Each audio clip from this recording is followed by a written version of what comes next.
Hey guys, what's going on? Wayne here. So look, as anyone who's been paying attention to the construction equipment market knows, Kubota's construction equipment division has been growing by leaps and bounds over the last decade. And look, yeah, of course, Kubota has a long and storied history as a company. However, most of that momentum up until maybe the last 10 years or so has really been on the agricultural side of things. I mean, Kubota is Kubota Tractor Company. That's what they're known for. They're known for engines, they're known for quality, and they're known for mostly their tractors. But here in the last 10 years, the momentum within the company really has shifted. And I don't want to say that it shifted away from agriculture, but the momentum has certainly picked up on the company's other part of the business, which is the construction equipment division. And the main thing I want you to kind of take away from this and this discussion of Kubota's history as we start talking about where it's kind of growing into right now and in the future is that Kubota has achieved the success it has achieved by doing what it's always done, and that is keeping its eyes on its own work. Instead of chasing the industry and chasing what,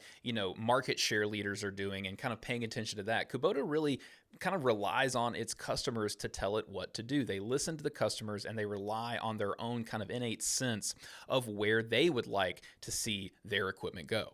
I mean, at the end of the day, within Kubota, the goal isn't to build a machine with all the latest and greatest technology and features just because the industry might be adopting or embracing those things. In other words, the key to Kubota's success over the years has been a focus on building machines that are simple to fix, simple to run, that are extremely rugged and well built, but are also efficient enough with just enough of the bells and whistles to kind of get them there to those new efficiency frontiers. And that's definitely the case with Kubota's latest two construction division machines, the SVL75, which we actually did a video on just a few weeks ago, so if you haven't seen that one, be sure to check that one out. And the subject of today's video, a new mini excavator, the KX030-4. Now, just like that SVL75 that we previewed a few weeks back, this machine, the KX030-4, is not slated for release until 2023, until later this year. So this is basically just a preview. You won't be able to buy this machine for a little while, but Kubota was nice enough to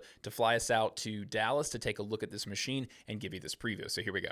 Now, the KX030-4 replaces the 3-ton KX71-3 in Kubota's excavator lineup. And Kubota's aim with developing this machine was to bring upgrades to that KX71-3 with features its customers had been requesting, while also bringing a few features from some of its larger excavators into this machine as well. Now, one of the new key features on the KX030-4 is a new diverter valve. Now, this allows you to keep both the thumb and another attachment connected to the hydraulics at all times. So basically, you can hop out of the machine and with the turn of your wrench 90 degrees, this valve will divert hydraulic flow to the attachment you want to run, letting you basically keep both attachments, like a thumb and another attachment, connected at all times. And that keeps you from having to disconnect one to connect another, and with the mess of loose hoses hanging off the machine. Now, in terms of the engine on this machine, it is the same Kubota V1505 that was found on the KX71-3, and power is still rated at 24 horsepower.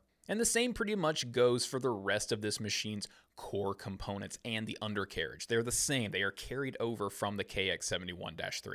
And while the hydraulic system retains the same pump capacity and 13.1 gallons per minute of flow, Kubota has implemented a major upgrade in a third line for one-way return on the KX030-4. So essentially, if you're using a one-way attachment like a breaker or a brush cutter, you can now turn this valve and it'll divert flow back to the tank. And the benefit of this is not having to return oil back through the main control valve, and that'll give you more efficiency with the hydraulic flow, but it's also easier on the machine as it reduces back pressure and it generates less heat. And though much of the KX030-4's performance specs remain the same as the KX71-3 that it replaces, this new -4 model and its improved hydraulic system do bring a nice 7% bump in maximum breakout force to 6,924 pounds. Dig depth on the KX030-4 is 9 feet 7 inches. Now, another nice aspect of this improved hydraulic system on the KX030-4 is that it allows for simultaneous operation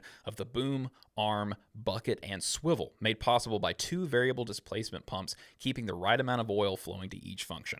Now we're going to move on to the cab here, and if you're familiar with the KX71-3, the improvements to the cab on the KX30-4 are going to make a pretty big impression on you. For starters, Kubota has made the door opening wider, making it easier to get in and out of this cab, plus they've added 1.5 inches of footroom to the Excavator's flat floor. Now that might not sound like much, but once you hop in this thing, you're going to feel the difference. Kubota has also tightened up some of the structural elements of the cab for better visibility out of the machine, and they've also redesigned the trajectory of the overhead door to make it go up and stay in place above your head better. Now, one more slight improvement to the cab and visibility is that Kubota has moved its operation display. It's now just in front of the right armrest, in line with the right front pillar of the cab, giving you better visibility to what's going on with the machine. Now, also in the cab, you have a standard high back suspension seat, and beneath that seat is the two pattern selection system, allowing you to select between ISO and SAE, and all while seated. On the KX30-4, a 4-foot 11-inch blade comes standard,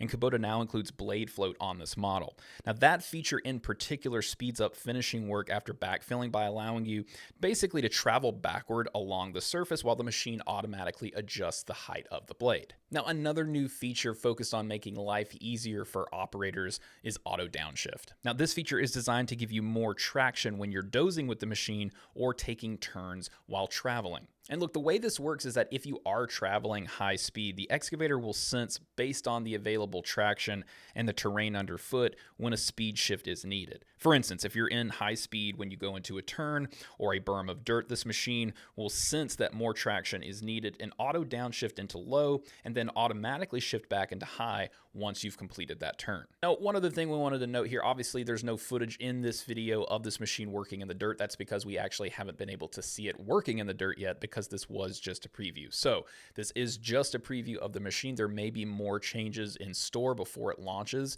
here in the next few months, and so we'll definitely keep you on top of that whenever those changes are announced. Now, Kubota is planning to make its first run of shipments on the KX30-4 between April and May 2023, and they're scheduling a second run of shipments between September and October of this year as well. All right, guys, well, that's what we know at the moment on the new Kubota KX30-4. Thank you so much for checking out this preview of this excellent new mini excavator. Let us know what you think in the comments below. And like we said at the beginning of this video, we do have that other video on Kubota's other new big machine release for this year, the SVL75.